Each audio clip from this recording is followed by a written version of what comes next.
Avui sóc a Vilanova i la Geltrú, la capital del Garraf, per deixar aquests llibres gratis pel carrer. Tots tenen un paperet a dins per poder-me identificar i res, deixo el primer, que és aquest poemari d'amor d'aquí, a la plaça de Charlie Rivel. El segon llibre que deixo per Vilanova és un clàssic de Daniel Defoe i es queda entre la comissaria de Mossos d'Esquadra i el supermercat Aldi. Així que en aquest banc,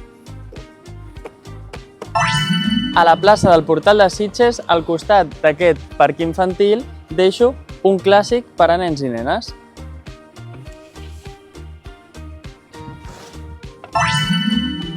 El següent llibre que deixo és La Ilíada, en una edició en castellà, a la plaça del Pou de Vilanova. Així que, si voleu llegir aquest llibre tan de moda, aquí el deixo.